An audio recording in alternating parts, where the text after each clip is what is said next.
The hall was cavernous, lit thinly by clouds of yellow light, the kind that makes every flaw more pronounced. The judges sat behind a folding table at the far end, all rimless glasses and pursed lips, passing silent judgment as if I were an exhibit. I stood under that spotlight, knees trembling, a script clutched in clammy hands. I'd practiced, God had I practiced. Camera angles, timing, lighting, each shot drawn carefully in pencil. But suddenly, standing in front of the London Community Art Council jury on that grey November morning, my mind went blank. The plot points and dialogue dissolved into static. I fumbled for the opening lines, voice thin as tissue. This short film is called Through the Window. It's about a boy and his mother, but the words tangled. My accent, faint Yorkshire beneath the London polish, grew thick with nerves. The woman in the middle peered at me. "Would you like a moment to compose yourself?" she asked in a tone not meant to help. "No," I croaked, though my tongue felt glued in place. I forced through, describing my vision, but nothing sounded right. Halfway through my summary, my voice cracked. Palms slick, I could barely hold the script. One of the men whispered something to his neighbor. I caught the word amateur, and heat rose up my neck. An hour later, sitting on the curb outside the old brick council hall, I read the rejection letter twice. Inexperienced, lacking vision, insufficient technical skill. My cheeks burned as strangers walked past, as if they could sense I'd failed.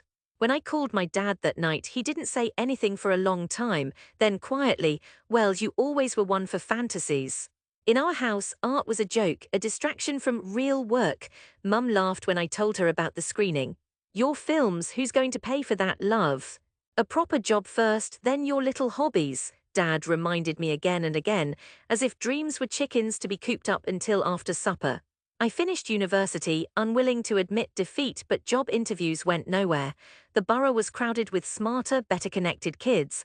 I lingered at tables in coffee shops, scribbling screenplays and storyboards during my endless stint as a barista.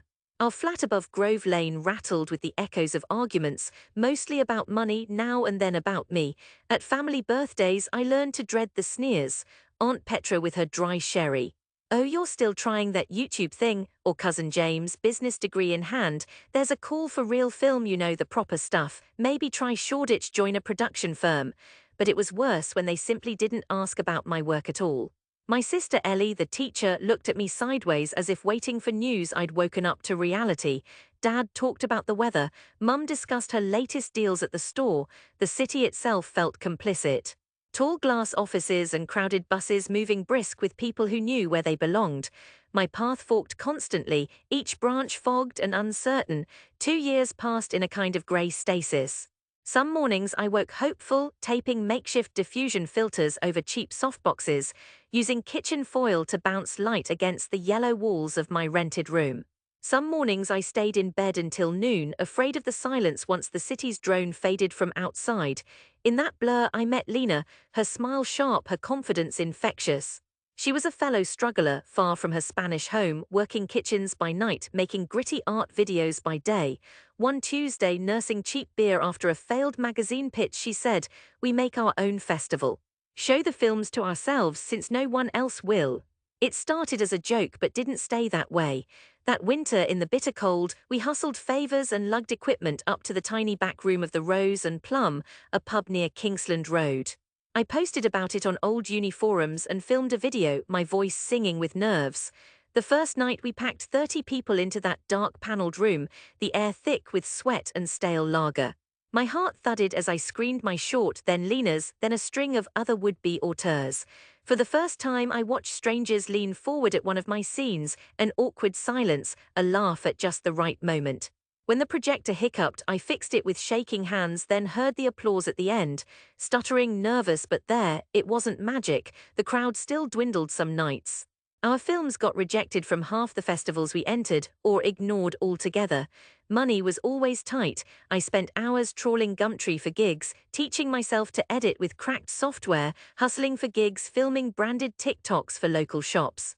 I watched Lina drift away, tired of London, moving to Berlin on a whim. But I stayed, hunched over script after script, pushing out films shot on borrowed cameras, sleeping on friends' sofas, staring at empty plates at Christmas parties.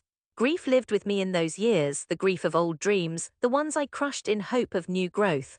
Sometimes I'd see flashes of that old recital, the jury's blank faces, and feel shame so sharp I wanted to peel off my skin. But slowly clarity crept in.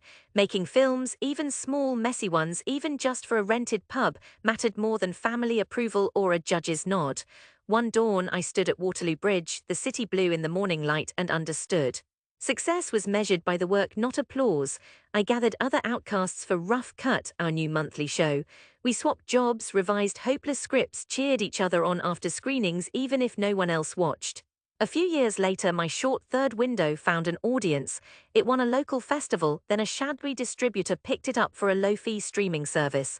Slowly, an audience grew, mostly scattered strangers, art school students, kids who'd nearly given up. Someone sent a DM, "Your work made me try again." That lit me up more than any tenured critic's review. None of it impressed my family. The calls got less frequent. "How's London treating you?" meant "You've got to quit soon, right?" Ellie asked politely about my health, never about the films. Birthday cards were perfunctory. When I won a small grant for my next film, Mum commented only on how little money it was. But something inside me had settled. I shot a feature, Paper Skies, piecing the story from fragments of my own messy years. The script swam with failures and late-night left turns. I wrote my grief and my pinpricks of hope into every frame. High on caffeine and doubt, I edited it alone over a sodden spring, on a laptop surrounded by empty cereal bowls and half-written notes. The festival circuit beckoned. Paper Skies was a risk, a strange, lurching film about trying and failing, about what you lose chasing art. But it struck a chord, an email from a mid-tier festival in New York, then a cash award from a London critics club, then finally, after so many blank years, real press. That autumn I got a letter. The London Community Art Council, yes, that same jury, invited me for a screening and Q&A, this time 5 years after my first collapse. They wanted to showcase my work to their council, my image printed in the glossy programme. The rest barely registered. I sat on my narrow flat steps, trembling, the same old brick and street lamps, but now my stomach twisted with disbelief. I told Mum. The phone line crackled and she said, "Oh, that place up the high street, didn't you mess that up before?" "Yes," I managed, but they asked me back, proper screening and everything. Dad was silent in the background, the way old men are when uncertainty rattles their script. A week before the event, a card arrived. Dad and Mum would come up after all, along with Ellie, Aunt Petra, even 2 cousins I hadn't seen since childhood. "We'll see what all the fuss is about," Mum said. The night of the screening, I stood again in the same crumbling hall. My name was spelled correctly this time, in block letters beneath the council crest. The seats filled up slowly with strangers, students, film buffs, a few press folk. But as I peeked out from behind the curtain, I saw Ellie sitting beside our Mum, fussing over a travel mug, and Dad staring straight ahead at the blank screen. Aunt Petra perched beside them, spectacles flashing. The colours in the aisle lights were all sharp purple and theatre red. I breathed in the old wood and faint perfume of aging velvet. The lights faded to black. The projector started, that soft mechanical whir, a balm against my nerves. I watched from the wings as my film unspooled. I knew every shot, the boy eating cold beans, the mother staring over rain-streaked rooftops, a chase down empty early morning streets past streaks of neon. Halfway through, the moment I dreaded, the emotional climax, a fight between characters, raw and keening, no dialogue, only glances and the scrape of a chair, I watched the faces in the audience. Strangers sat forward, a few wiped eyes. Aunt Petra reached for a tissue. Mum's face was stony, but her hands worked at the hem of her coat. When the credits rolled, the applause came, scattered at first, then louder. The council chair strode up, asked me on stage. My steps felt strange, heavy and light all at once. The questions came, real questions, not about my failures, but about the themes, the craft, the choices I made when everyone else said, "Don't bother." Ellie was first to approach after. Her hug was tight, quick. "Well done," she whispered. "I never realized." Then Dad caught my eye, arms behind his back, his face unreadable. "Was that real, your story?" he asked. "Bits of it," I said, aching with the truth, unable to meet his gaze. He nodded awkwardly. "Guess you proved us wrong, eh?" Mum dabbed her eyes when she didn't think anyone watched. Aunt Petra delivered her verdict last. "Bit bleak for me, darling, but I suppose that's modern taste." Yet there was something softer in her scowl, a humility absent all these years. We gathered outside under the old council's portico, the city cold and full of the smell of fried onions and rain. The family, once so certain of my folly, shuffled awkwardly. They seemed smaller, quieter. I realized I didn't want their applause. The distance between us was different now. A filmmaker I admired, someone I'd idolized online, shook my hand and talked about collaborating. Strangers asked questions about scenes. I breathed deeply. There was no dizzy rush, no need to prove anything. Dad stayed close as the night thinned out, his breath misting the air, hands thrust deep in his coat pockets.